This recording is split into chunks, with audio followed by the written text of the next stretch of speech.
Lord Tremendous here. Got another book review for you.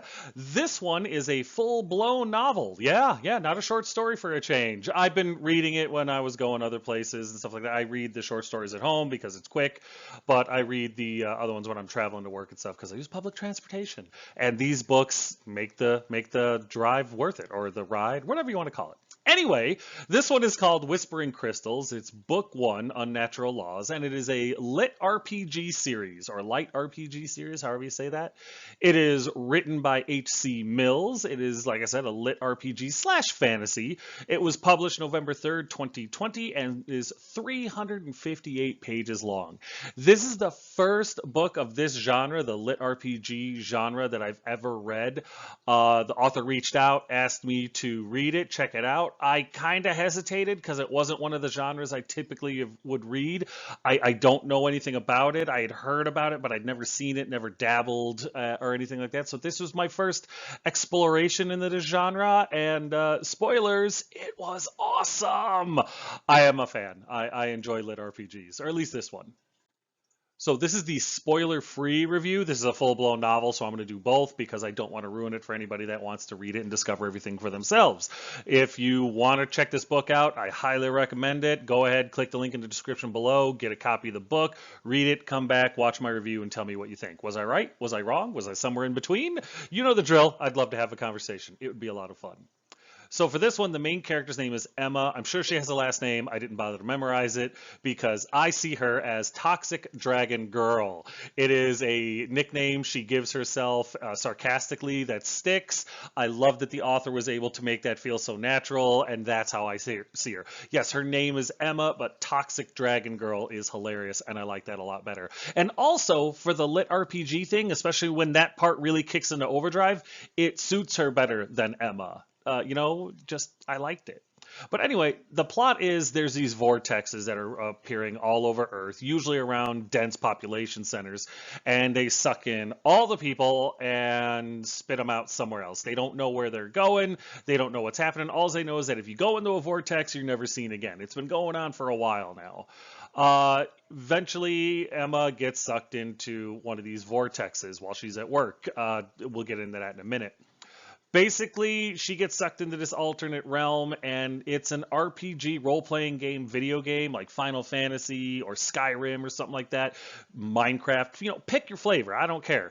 But she gets deposited into this staging area, this holding area, and has to learn how to survive. She gets put through a bunch of trials, lots of hardships. Spoiler, she breaks her shin and the bone comes out completely, and it's pretty awesome and horrible at the same time how she has to fix it. The book is not shy when it comes to violence and gore and stuff like that. It doesn't overdo it. You're not watching like a Saw film or anything, but it's excellent because while you feel like you're in a video game, the author doesn't let you believe that it's a video game like cozy little world for very long, because some pretty horrible things happen, and it gets Hunger Games real fast. It's so awesome. But yeah, she has to learn how to adapt to this realm, how things work. The air is toxic, but at the same time, it's not air, but it is required because she basically has to refill her. It's called Lavi, but basically her health points the whole time, and it's cool. Like at first I was like, this is going to be corny, this is going to be stupid, and then a few chapters into it I'm like, what's going to happen next? This is good. I kind of want to visit this place. Oh, no, I don't want to visit this place. It was fun. Reading this book was fun.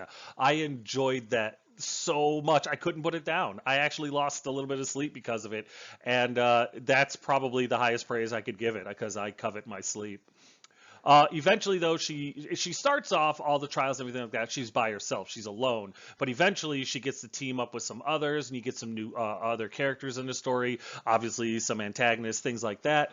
And she has to keep. They just keep leveling and upgrading their stats and everything like that in order to survive and beat the challenges that the rulers of this realm have set up for them. Why? You never really find out. It's interesting. The cover is great. I think the cover nails it. It kind of shows her on these different platforms. She's, staring defiantly into the abyss. I don't understand the earring things, the crystals hanging down. Oh wait, yes I do. I know what those are. Never mind. But it also kind of gives you a hint, whether like the skull on the spike and stuff like that. That's a bigger hint than you would think. It's cool though. I like the cover, and it definitely would have made me pick it up otherwise. Editing, flawless. No issue with the editing. I don't know who they got to edit this or what, but it was great. There was no editing errors, or maybe there was a few, but they were so minor you just walked right past them, like it didn't even bother you. Story flow's great. You're never bored. It never slows down. There is one point, to be totally fair, when she gets to a place called Hub 2, and it's kind of like the, I don't know, clubhouse area. It's a big open area where they kind of hang out and prepare for the next trial. It's where they all meet up and start forming into teams and stuff like that. It does get a little, just for maybe one chapter, maybe it's one chapter too long where they stay there, because you do start to be like, all right, let's go already. This is kind of getting annoying. But other than that, the story flow is great. And the feel, like I said, it was a joy to read this book. It really was. So the feel is 10 out of 10. Loved it. Okay, this is going to be fun. The pros, it's phenomenal world building. I gotta be honest, I've never read a book where the world building was better done than this one, including my own. I'm not ashamed to say that. This author is better than me. I was so just enthralled with how they built the world and set up all the rules and created all the different aspects that Emma had to interact with and everything like that. And at no point did I feel overwhelmed by the knowledge. At no point was it too much. The author perfectly gives you this information in digestible clumps. It's the ultimate tutorial for a book, a world. I mean, I can't say enough good things about it. It was phenomenal. I love this author's ability to world build. Flawless editing and formatting. Like I said, if there were any problems, I think they were very, very minor. And you could expect this from anything. I mean, you read a Stephen King book, you're going to find more errors in his books than you found in this one. Very impressed. Like that a lot. The book, the entire time, it's exciting, it's engaging. You want to read. It's one of those stories where you want to read one more chapter. You have to read one more chapter because you can't leave it. It's not even a cliffhanger. I just need to, it's like playing Civilization or something like that. One more turn, one more turn, one more turn, and then 398 turns later, you're like, oh my god, I gotta go to bed or I'm gonna be late for work. That's the way it is. I'm not exaggerating. Get the book, read it, and come back and tell me I'm a liar. You won't be able to do it. Tremendous promises. The challenges aren't convoluted. They're very straightforward. There's no real like twists or craziness or I use this term loosely, unrealistic problems that are handled with yada yada yada or plot armor. No, not at all. Emma gets the crap beat out of her pretty much page one to page done.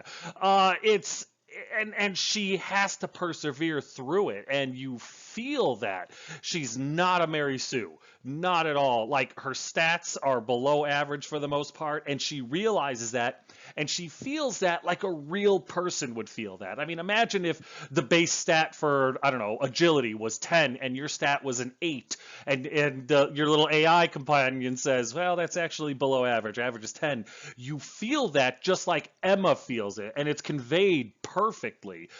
It's just everything, the way the challenges, the way she has to approach them, the way she has to overcome them, the way she fails to overcome them and tries again. I'll get into that a little more in the spoiler-filled side, but it's crazy because it started making me put myself in Emma's shoes, which is a rare occurrence. Only the best books can make you do that. And I started thinking, how would I size up stat-wise in this world? How would I do, in these trials and stuff like that? And to be perfectly honest with you, Trial 2 would kill me. I'll get into that in the spoil-filled side, but I'm a casualty, and it's terrifying because the book gives you enough information that you can be honest with yourself and kind of know that, and it's awesome. Really cool system of stats, skills, powers, abilities, like all of it. It's a very well detailed game. It's got a lot of really cool stuff, but it's all in book format. It's like it feels like a Zelda level experience, but all written down, and it's exciting. It's like when she gets a new power, when she gets a new ability, when she levels something up, it's like, oh, you feel it like it's your achievement. The crazy part too is Emma's a brat. She's kind of a scumbag. As a human being, I don't like her. She's a protagonist I don't like. As a human being, as who she is, I would throw her into a pit of spikes and loot her trial points. I would. She's kind of god-awful. But I never, it made her more real. Like she wasn't like Joffrey or anything from Game of Thrones. She was more like a Cersei, kind of. Cersei is a little bit more extreme. And I don't believe that Emma's into incest, but my thing is, though, as a human being, my personality and Emma's personality would not get along. So I don't like her as a person. Yet at the same time, there was never a time in the book that I was rooting against her. I wanted to see her succeed. I wanted her to get to that next trial, to get to that next step, to get that next stat point. That's extraordinary to me. For me to dislike the character at their core and yet root for the protagonist the whole time, that's a tremendous feat of story writing. I don't care who you are. There are some cons. It gets a little heavy-handed at times with Emma's man hate. She's a feminist. There's nothing wrong with that. But all the men that she runs into, for the most part, she finds reasons to hate them, get irritated with them, get mad at them. I'm not saying that it doesn't work for the story, but it was a part that irked me. It's like, enough already. You are literally fighting for your life. Could you please put your social agenda on the side? Emma, not the author. I believe the author was putting that in there to honestly make the character more real. It didn't feel like I was being preached to, and I think everybody that's listening to this knows exactly what I mean when it comes to being preached to. But it didn't feel like I was being preached at or anything like that. But it was an irritant that I felt didn't need to be there. It didn't ruin the story by any means, but at the same time, it didn't bring anything to the story. It did flesh out the character a little bit more, but it was kind of aggravating. Like there's sometimes it was jealousy. Like somebody looks at, because she starts to have a love interest a little bit with the Caitlyn girl, and that's fine. But like one of her male teammates talks to her a little bit, and she bristles and gets aggravated with, how dare you look at this girl? Come on. Even if that had been a dude or anything else like that, it's like enough. But the point of that is she makes it about it because he's a dude looking at the girl that she likes, but doesn't admit that she likes like that. It makes you want to slap her across the back of the head. Like, come on, grow up already. You're literally relying on these people to survive. He looked at her in a platonic way. You know what I mean? Maybe I'm just reaching. Maybe it's nitpicky, but it was a con. It was definitely something that irritated me. Like I said, her attitude chafes a bit. It's probably intentional. It feels intentional. It feels like it's to just that's the kind of character Emma is. And if so, that's genius. If not, maybe make it so that it is.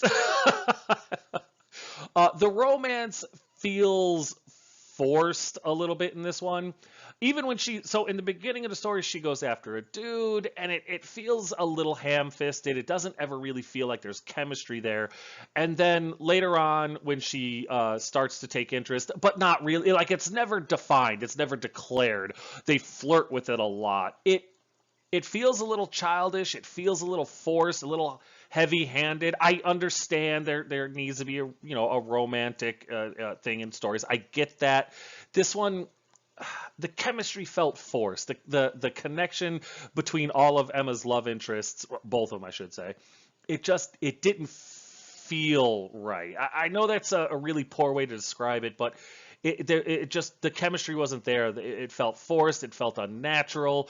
I will give it the fact that it was kind of funny because even though they're both women, Emma definitely took the traditional stereotypical male role in the relationship, while Catelyn definitely took the more feminine role in the relationship. I thought that was kind of a neat dynamic, but at the same time, it just felt like somebody going through a relationship and describing it that had never really seen it or experienced it, but had seen it on TV, if that makes sense. I didn't like that. The romance, it needs some work. It needs to feel more real, more natural. It was kind of immature. I don't know how else to put it. You know what?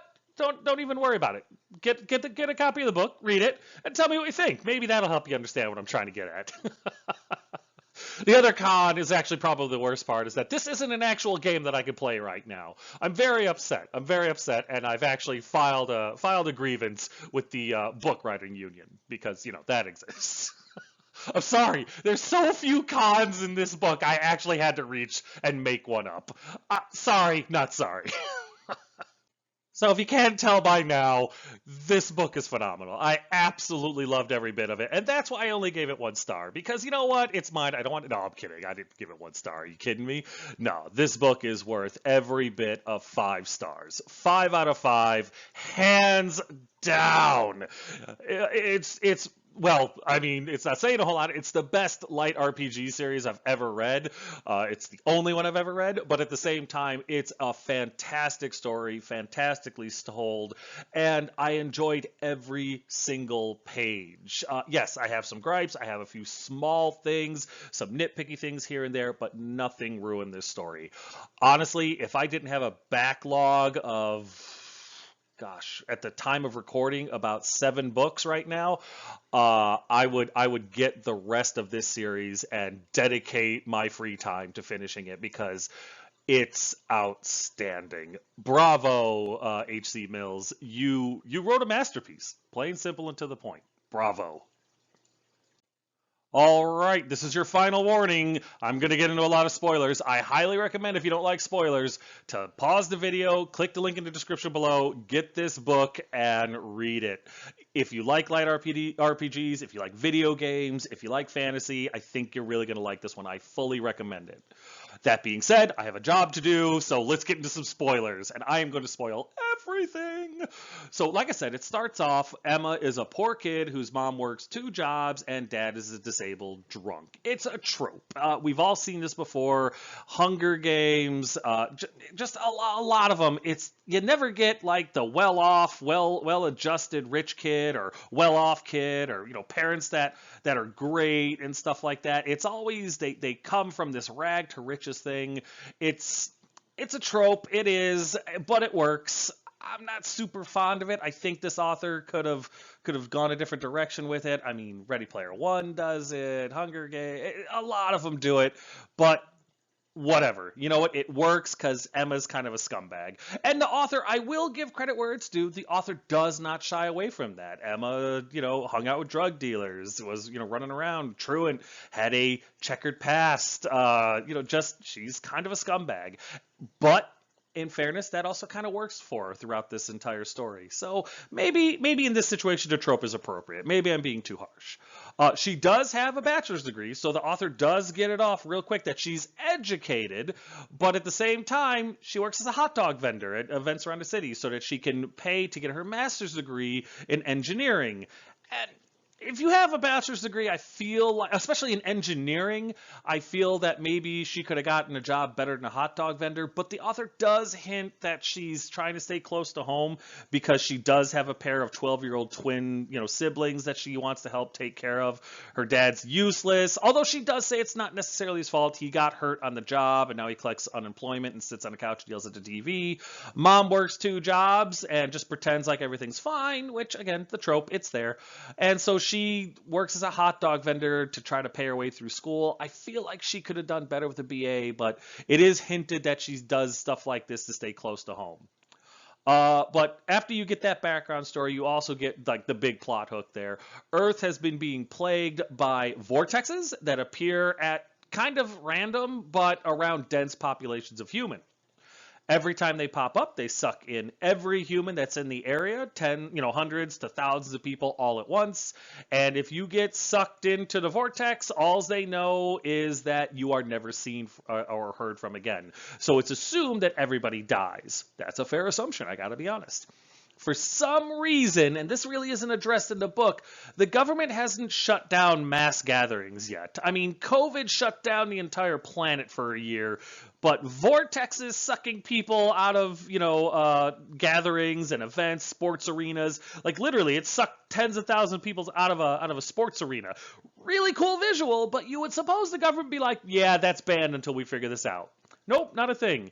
So everybody knows this is happening. It is documented. It is well known that they seem to target areas of dense populations, like events, like sporting things, all that stuff where people mass together.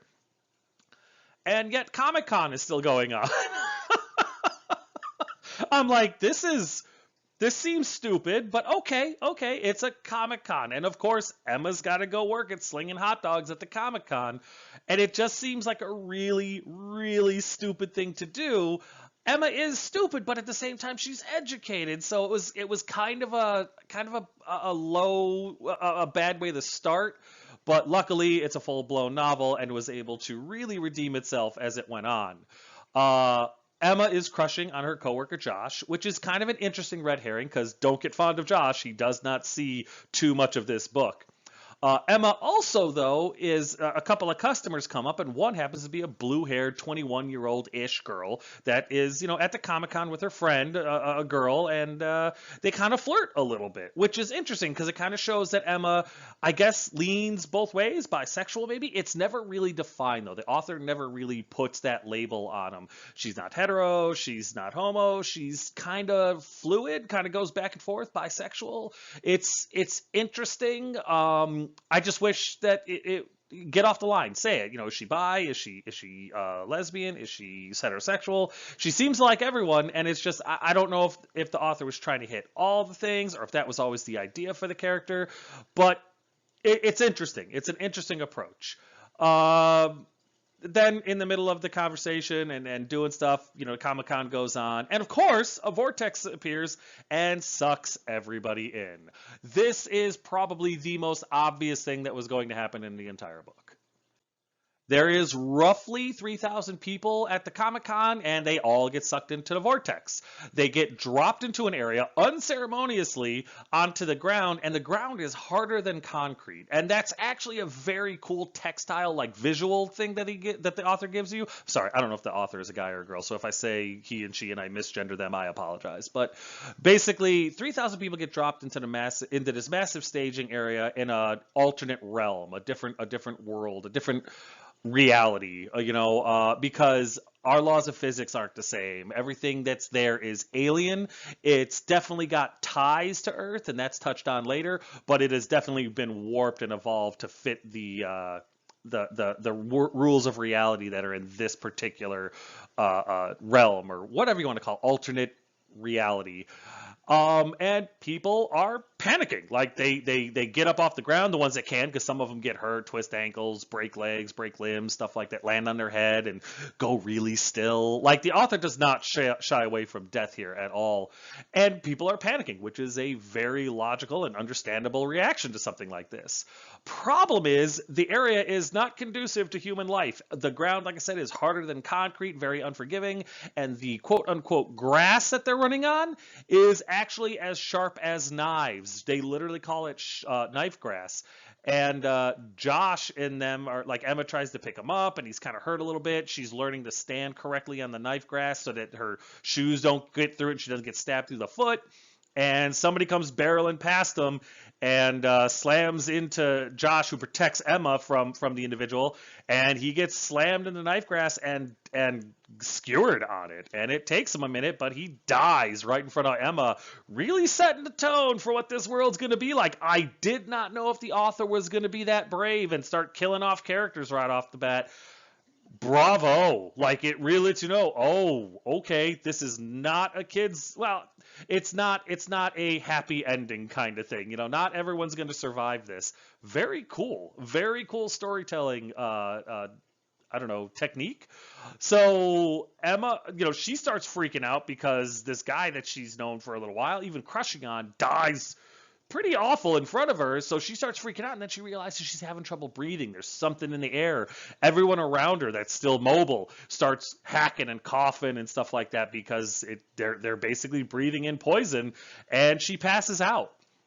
She's out. You don't know for how long. You never really find out for how long. Could be a few hours, could be a few days, could be a few years, could be a few decades. You don't know. But when she wakes up in a very small room that kind of acts like a home base. It's got a bed that's made out of basically diamond hard material. There's a bathroom, there's a little sink and stuff like that. There's actually a shower, but she doesn't find out about that until later. And her eye has been removed. One of her eyes have been removed and replaced with this magic crystal. The little green one that you see in the book title at the top left there, it's a crystal that's stuck in her eye. And the crystal allows her to see things in this world that she otherwise wouldn't be able to.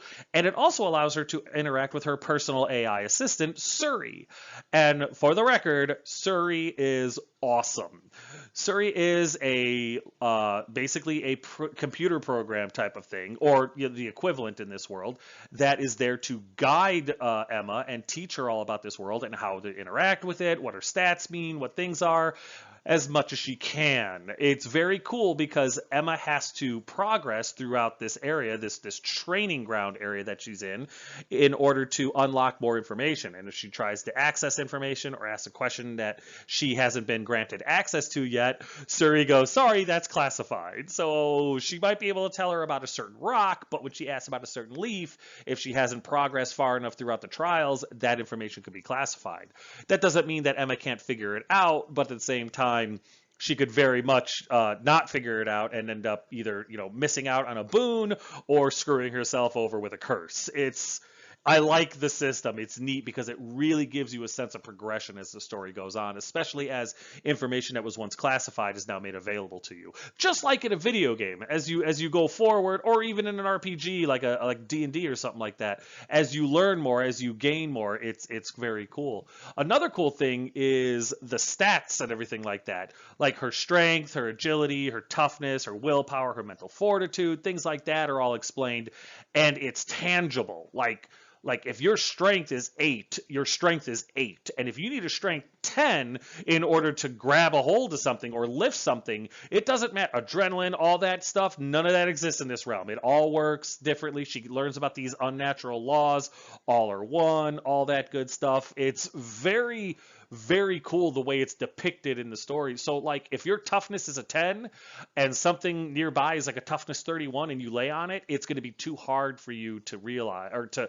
get comfortable on. It's not going to be soft to you. But if your toughness was like 33, 34, it might actually be a little bit more comfortable because it'd be a little bit softer. If you have to eat something and its toughness is higher than your toughness, your teeth are going to shatter on it. Could be a marshmallow, but if your toughness 1 and the marshmallow's toughness 2, don't bite down hard.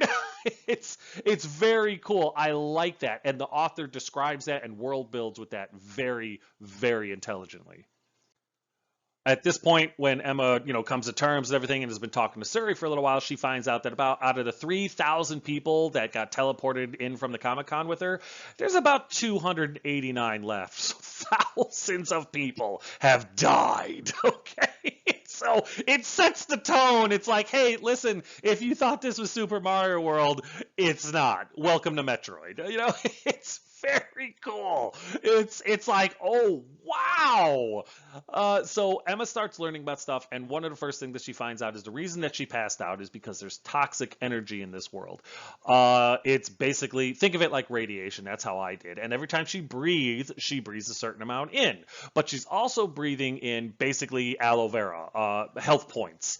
And she breathes in more health points than she breathes in toxic energy, that her body's able to deal with the toxic energy and remove it before she takes any damage from it. However, toxic energy, just like the other stuff, it's called lavi, it can build up in her system. And if she gets, so for example, if she's near a radiation source, a toxic energy source, and it builds up in her system too much, more than her lavi can compensate for, then she'll start to die. And if it gets too bad, game over. It's been fun. Welcome to Dark Souls, but you only have one life. There is no continue. And that's cool. What's even cooler about that is Emma finds out right away that if she exposes herself to toxic energy, a lot of it, and survives it, and she can because inside this little home base room is this crystal that is constantly healing her. So if she walks away from the crystal a little bit and inhales a whole bunch of the toxic energy, and lung capacity and breathing is not required here, it's just the longer you hold your breath, the less lava you have, the less hit points you're inhaling, and the toxic energy will kill you slowly. So you can hold your breath for a long time. We're talking 10, 20, 30 minutes, depending on your stats. But instead of suffocating and dying, you don't breathe oxygen. You need to soak in more HP, more lavi, and if you don't do that, then you start basically losing lavi at an exponential rate until you just starve yourself of it and die. The toxic energy just eats you alive. But by exposing yourself to that and surviving it, she can up her toxic energy resistance. And so she's got 24 hours to spend in here, according to Suri. So she does that. She spends all that time basically raising up her toxic resistance, and that proves to be probably the smartest move she's made in the entire story. But she does it for an intelligent reason. It's not like she's meta or anything like that, or Mary Sue in it.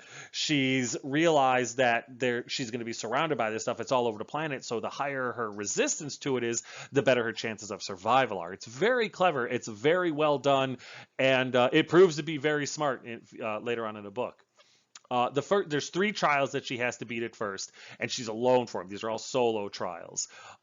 She needs to figure them out and decide how to beat them using the stats that she starts with, which is based off her size and everything. Basically, who she is. It's neat, and also she's level 1, so she's like a step up from an NPC, and the author knows that. If this author doesn't play role-playing games like D&D or Shadowrun or Pathfinder or something like that, then they need to, because man, they'd be right at home there. This is beautiful. But she's alone for the first 3 trials. She needs to learn to survive and has to pass the trials in order to be prepared enough to survive the outside starting area. And the reason for all this is, according to Suri, there's very, very limited resources in this world, and so they don't waste them on people that would never have survived anyway. They created this tutorial area, and they have to get past that. If they don't get past that, they're dead. So no resources are wasted. But if they do get past it, then they're better prepared to survive outside of the trial area and explore the planet and do whatever it is that needs to be done for whatever reason they were summoned there. Nobody knows why, because that's classified. See? It's neat because it allows the author to basically tell the reader, no, I have a plan. There's a reason, but I can't tell you yet because you haven't advanced enough, which perpetuates the feeling of progression as the story goes on. And also, I don't know if the author knows what happens if they leave there. It's book 1. There's no telling if they knew it was going to happen in book 10. So anyway, not many people get that far. She asks, it's classified, but at the same time, Suri has a way of kind of walking around the rules and finding loopholes when she wants. She kind of tells her, it's classified, but you can go ahead and safely imagine that the odds are heavily stacked against you. It's like, oh, okay. Trial 1 is really no issue. She boosts some of her attributes doing it, but it's a very cool scene. I don't want to get in too much detail to it because I really do want you to read this book and figure it out, because it's very neat the way Emma is able to kind of assess the situation and use her abilities in order to get past it. It's not super easy, but it's not exactly difficult, and she's able to pass it no problem. And she actually gets a lot of really cool things. Basically, for every trial she passes, she gets evaluated, and she gets these things called trial points, which is basically in-game currency that allows her to buy power-ups, upgrades, and stuff like that. And it's cool. She builds up these skills: meditate, respiration, things like that, which help her in the long run. And they're unique. You find out later that all different characters unlock all different things. It has to do with an affinity, different types of energy that's available to them. It's very detailed. It's a great skill tree. It really is. I want to play this game. I really do.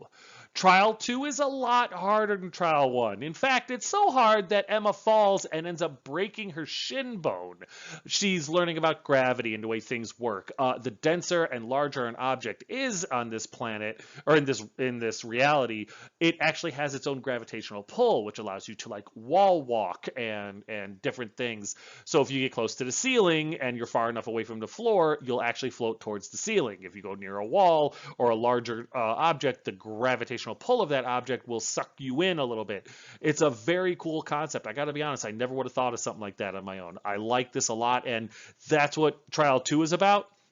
And Emma finds out real quick that when that failure can have issues. She breaks her shin bone and it's gory as hell. She ends up with like her bones sticking out of her skin and everything like that. And she has to crawl back halfway through this trial, like going through pits and everything like that, and basically throwing herself around, hurting herself really bad to get back to where a crystal is that heals her. It's a very cool concept. It is not easy, and she suffers greatly for it. It's very cool. I like the way Suri kind of is fond of her and is encouraging her, like, get up, move. I like that a lot. And she survives. And since she put herself through all this pain and everything like that and survived it, her willpower goes up. It's very cool. Like, doing things and persevering through incredible hardship, you get rewarded for if you survive it. I like that a lot. And she does. She ends up surviving the shin bone and everything like that. But, you get a little twitchy after that. The third trial is completed pretty much without issue. She gets some more TP and just kind of saves them. She spends a little bit, but for the most part, she saves them. At the end of the third trial, she ends up in a huge congregation area called Hub 2. Where basically you are sit there and she gets a notification that says it's Hub 2. There's no time limit here, really. There's no arbitrary time limit. There is a time limit, but you find out about that later. And here you have to, gear up. You have to level up to level 2, and you have to team up with teams up to 5 people. So she goes walking in, and the first thing that happens is she gets approached by Dave and Alec. Dave and Alec are like, "Oh, cool," but since what's her Kate? Emma has been taking her time going through the trials, leveling up her toxic energy stuff and everything. There's like 50 people already here. 54, I believe, is the number that is in Hub 2. But she's one of the last ones, if not the last one, to show up because everyone else is either already been here because they've kind of raced through in order to get there because they were trying to beat the trials, while Emma was kind of taking her time. So when she gets there, she runs into Dave and Alec almost immediately, and they're like, "Oh, cool! We'd really like it if you would join our team. We've been wondering if anybody else was going to come." And Emma's like, "Well, you're kind of the first people I met. I don't know if I want to join you right away. Keep my options open. Y'all seem kind of pathetic." She does not like Alec, and I get that. Alec is kind of a worm, but Dave is like this 30-year-old dude that seems to be all right. He's a bit more, I would say, librarian than barbarian, but he's a decent guy. He really is. While Alec is a bit of a weasel, and but they sit there and they've got like this ability to like the social system gets introduced where you can add friends. They don't call it that, but they do call it that. It's like add a friend or remove a friend, and then you can send messages. You can see where they are in a map on your head because these windows pop up. It's a very cool thing. Again, very video game, but it's neat to see it in a quote-unquote reality. But their third team member, Caitlin, just got ambushed by the bad guys. There's a group of 5 dudes, and they're scumbags. They're plain simple and to the point scumbags. Well, Dave and Alec are like, "Oh shoot, Caitlin is getting attacked. We need to go after her. We need to help her right now." And Emma kind of follows after her, but keeps her distance. And when she sees Caitlin, she recognizes her as the blue-haired girl from the hot dog stand that she served and kind of flirted with. And there's these 5 guys that are surrounding her and try to steal this crystal that she has. She killed this lizard that has a crystal in her head, and that crystal is one of the 3 components needed in order to level up to level 2, which is a prerequisite of getting the heck out of here and going to trial 4. Caitlin can't take 5-on-1. One dude, I like this because Emma gives him a bunch of funny nicknames. One guy is Lego Ass because he looks like Legolas, but he was an ass to her when she was when they were back at the Comic-Con. He tried to flirt with her, and he flirted with her with all the smoothness of jagged glass. So she kind of shot him down, and she refers to him as Lego Ass because he was dressed up as Legolas because it was a Comic-Con. It's clever. I'm not doing it justice. There's a big beefy dude that's in charge, and she names Bruce. I think that actually might be his name. There's another guy whose name is Wesley, but he looks like a weasel, so she calls him Weasel. You get the idea. There's 5 of them, and it's pretty. They're your stereotypical scumbag bullies. They just, they all have their little quirks, but they're just 5 scumbag dudes, and they're bullying everybody and threatening them and stuff like that because they're trying to hoard all the resources for themselves. It's something that very, very, very, very much likely would happen in a situation like this. Emma is able to scare them away with her lies. She says that she's an enforcer, which is one of the survivor-led police groups in this area. It's kind of stupid, but basically the 54 survivors before Emma got there had a conversation where they voted somebody in charge of the survivors group. They have like a council of elders, and then they have 10 enforcers which run around and enforce the council's will and keep peace. They don't do anything. They're absolutely useless. They are a paper monarchy, and they're garbage.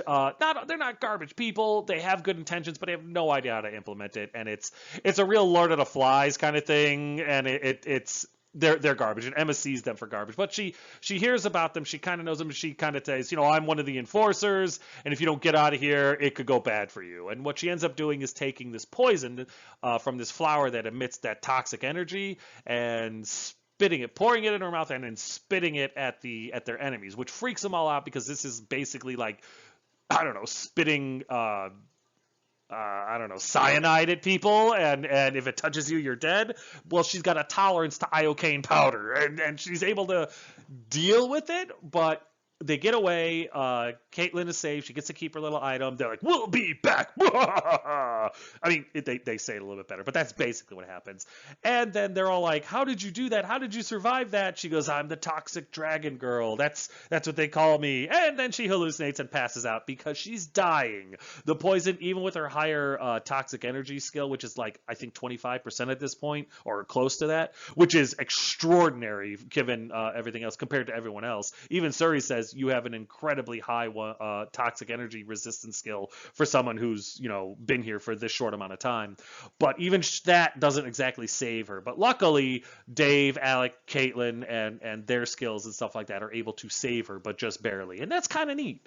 Once Emma gets back, they decide to join, become a party, become a group. And Emma kind of takes charge of them and does the smartest thing that I've ever seen in a story similar to something like this. She starts forcing them to train to get their attribute points up because it's permanent increases. Imagine if all you had to do was a bunch of push-ups, sit-ups, and pull-ups to, in a couple of hours, in a few hours, up your strength stat. And not just up it where it's kind of like gradual. When it increases, you feel it. You notice a difference. Same with your agility, with your willpower, with your toughness. Literally, to train toughness, they throw themselves down trees because the gravity, again, is a little bit weird. They get beat up real bad, but now your toughness goes from like leather armor to plate armor. Imagine if you could do that. Like your flesh is still your flesh, but suddenly getting punched by, Biff from Back to the Future feels more like getting hit with a potato that a child threw at you. Yeah, you feel it, but it doesn't really hurt you. And Emma recognizes that and forces her group to start training, and they do, and they up their skills past the, around, they get to the 10, 11, 12 mark. It's phenomenal, and I love that. It's really cool. So what ends up happening as they're leveling up and stuff like that is Emma starts looking for things. They go through this trial at the temple. There's a temple that you got to go through in order to get one of the items you need to level up. After they've all upped their attribute points and stuff like that, they go through this temple trial, and long story short, they all end up getting the second item that they need in order to level up. They have one item for one of them to level up when Caitlyn got that little gem from the lizard thing, but now they all got this little key thing or whatever. This basically this focus stone that they need in order to level up. And now the last thing they need is this flower. And the flower, nobody's really sure where it's at. Well, it's pretty obvious. It's this huge toxic energy thing that if you go in there, you die. And a lot of people do. They get killed. And the cool thing about that, I know that sounds awful, but I'm going somewhere with this. The people that die, Emma loots them. Just like a video game, she takes their stuff. I mean, she doesn't kill them, not these people anyway, but she sees like their backpack or their pockets or something like that, and she takes their stuff off of them, and she gets some really valuable things off of them, and it's genius. She's a little squeamish about it, but she understands it's a survival situation, and she, without understanding what a video game is, she understands the rules of a video game, and she even calls it loot, which I'm a huge gamer, so this really tickled me because, yeah, that's cool. It's PvP with full loot drops. I know. I'm just in my element with this. I really loved it. And so she does all that. Well, she goes in, she ends up finding this flower that they need, and she gets a bunch of them.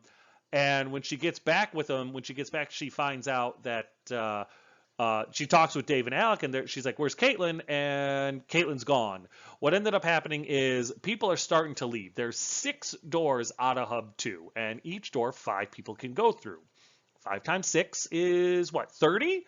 There's 54 survivors inside, which means 24 people are going to die. Probably. They don't necessarily know what happens when Hub 2's final door gets to go through, but they're all pretty sure that it means death. So people are starting to get antsy. Somebody went through door 1 already, like a team of 5 went through door 1, and in order to do that, you got to level up. That's a prerequisite. You have to be level 2, and you need these items to do that. Well, the bullies realize that they're not going to be able to get the flower on their own. They basically bullied, cajoled, and stolen the 2 of the items that each of them need, the stone and the little power icon or whatever from the temple. But they don't know how to get the flower. But they know Emma can get the flowers. So they kidnap Caitlyn because they know she's close with Emma at this point. They've been here for about 30 days, 4 to 6 weeks, somewhere in there. And so they've realized that Emma could get these flowers, and Caitlyn is important to her, so they kidnap her and hold her hostage and tell her, "Hey, if you don't bring us flowers in 10 hours or whatever it is, we're gonna kill Caitlyn. And but if you bring her flowers and stuff like that, we'll help you out. And don't tell the council, or we'll kill her anyway." So they debated a little bit, and Emma kind of tells Dave and Alec, "Listen, there is no negotiating with these terrorists. There is no way that we're going to be able to just give them these items, and they're going to be content with that. They're going to hold Caitlyn until they don't need her anymore, and then they're going to kill her. They're going to kill us, and there's going to be nothing that we're going to be able to do about it because they're going to be level 2 and we're going to be level 0. We need to fight. We need to come up with a plan, and we need to murk them. And it takes a little bit of convincing because, and I like this. I really like that the author did this, because could you imagine your acquaintance, somebody you've known for about a month, and even in a survival situation, telling you, we have to kill people, human beings, we have to kill them. Not just 1, not just 2, not just 3, not just 4, but at least 5 people. We have to kill them in order to save our party member. That would not be an easy sell. That being said, Alec kind of goes for it right away. And the great part is the author acknowledges, that's a little dark. Okay, Alec, you got some demons, but I like your motivation, and it's useful to me right now. So we'll get over that later. But Dave takes a little bit of convincing, and but he does eventually get convinced by, because he's not a bad guy. He's not stupid. He realizes she's right. He just doesn't like the idea. Go figure. Murder isn't something that he is super comfortable with. I can respect that. But he does come around and he does realize for the greater good of his group and for Caitlyn's life, there is no other option. They end up recruiting a member of the Bullies team, Jacob, who got kicked out of the Bullies team earlier in the story. Long story short, you want to know how that all worked out, go ahead and get the book. But basically, they recruit Jacob and they use his insider knowledge to come up with a really good plan. It's not terrible. Their plan does work. And they end up leveling up. Dave, Alec, and Emma all level up, and it's pretty cool because their skin color changes, and they get horns, and they become a lot tougher. Like all their skills go up 2 or 3 points, which is huge. Their health, the Lavi or HP goes up. Their mana or yin yang ani stuff that goes up by a lot. It's very cool. They get new skills, but they have to keep them secret from each other. You assume Suri tells her, don't tell them. She gets a skill called charm that makes her sound a little bit more charming, but she's like, Suri says, don't tell anybody about that yet, I'll explain later. And okay, sure, you don't find out about it in this book, but you do find out about it, I assume, in a future one. But yeah, they go after this group of bullies, and these are intimidating guys. Like they're not all of them physically imposing, but Bruce is, and they got this other guy. That's who they kicked Jacob out for. This guy Boris. These are big, beefy dudes, right? Like they're strength 11, 12, stuff like that. Well, they get into this fight. They take out. There's 5 of them, and there's only 4 of the team. They distract 2 of them with Jacob.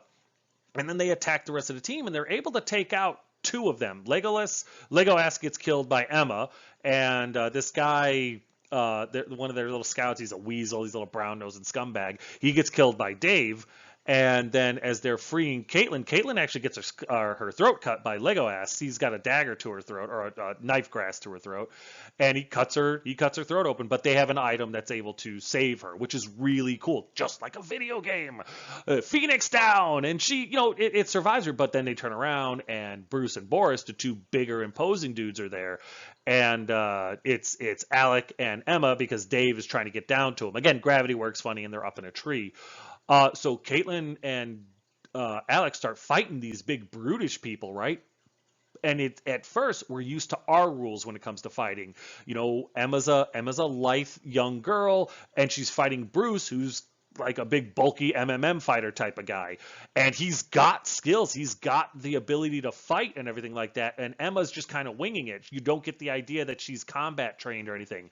But here's the thing, they're level 2, and the guys that they're fighting are level 1, and their stats are higher in every category than these guys. So they're fighting and stuff like that, and Bruce lands a knee into, like, a really strong one into Emma's shoulder, and Emma like takes the hit, and she gets thrown back and slams into the floor, and as she's hitting the floor, she's like, that's weird.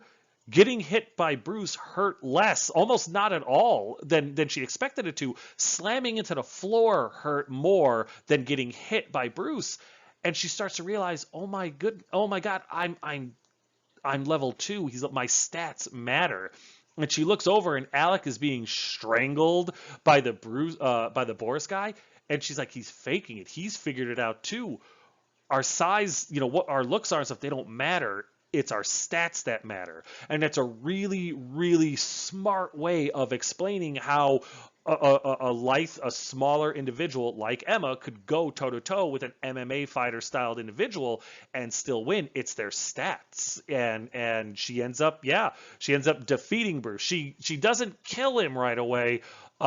She kind of like, he kind of surrenders, and she's toying with killing him. She knows she has to, but she has like that moral conundrum thing, and Bruce tries to escape, and long story short, he does get away, but he loses his right hand for it, which is hilarious.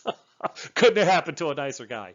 Boris, on the other hand, Alec gets away from him because he stops faking it, overpowers him because she doesn't look it, but he is stronger than this guy now, and then bashes his skull in.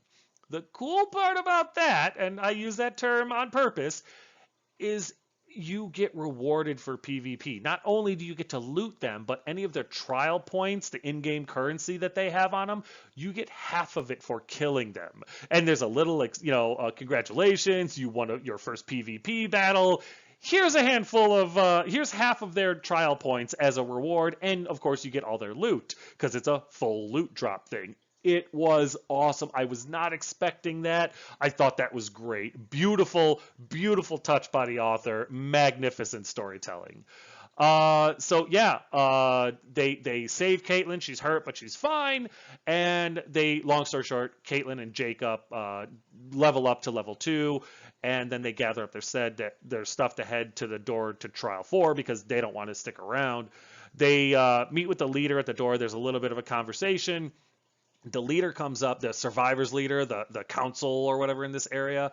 They come up and they think there's going to be a problem, but the leader doesn't want any beef. The leader has accepted the fact that they're level 1. They're not going to be able to stand up to level 2 group.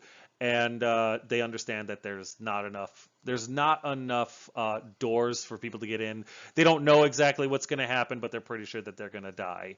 And they've accepted that. So they write letters on pieces of bark to their family members back on Earth, and they hand them to Emma and say, if you get back to Earth, please deliver these letters to our loved ones. And that's touching. Like, it goes from this, they just killed 4 people, 4 and a quarter.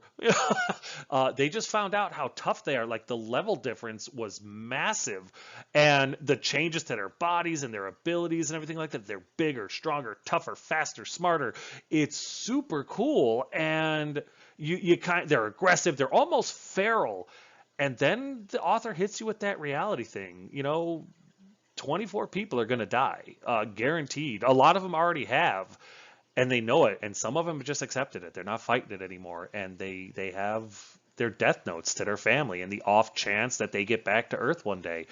And it punches you in the stomach. I mean, I don't have feelings, and I felt it. It's like, this is good. This is expert level writing, and I'm really impressed. They go through the door to Trial 4, and the door slams behind them, and that's the end of book 1. And it's phenomenal. Start to finish, it's phenomenal. Fantastic literature right here. And if you didn't understand it in the spoiler-free section, in the spoiler-filled, that's why it's an easy thing for me to give it 5 out of 5 stars. Just one of the most tremendous pieces of fiction writing I've ever read, and I plan on buying every single book in hardback as soon as I can because it is that good.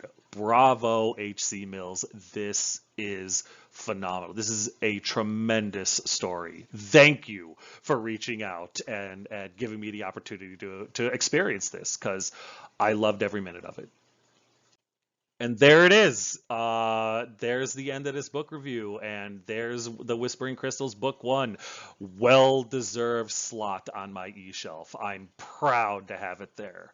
Again, like I like to say in all the videos, even though this is a incredibly positive review, this is still just my opinion. Please click the link in the description below, get a copy of this book, read it, and let me know what you think. Come back, throw it in the comment section. Was I right? Was I wrong? Was I somewhere in between? I would love to talk about this book. I've joined their mailing group, and I'm going to join their Discord. I want to know more. I want to know more about this. I don't want to live in this world, but I want to know more about this world. And the minute it becomes a real video game, I'm gonna back it at the top tier possible. I really enjoyed it, and I want to hear more people's opinion on this. I want people to read it, just like every other book on this shelf, Trapped in Transit, Undiscovered Nightmare. I want you to go read those and tell me what you think, because I really do enjoy talking about the 5 out of 5 books. Alrighty, as always, if you have any questions, comments, concerns, or complaints, feel free to put them in the comment section below, and I will get back to you as soon as I can. And as always, thanks.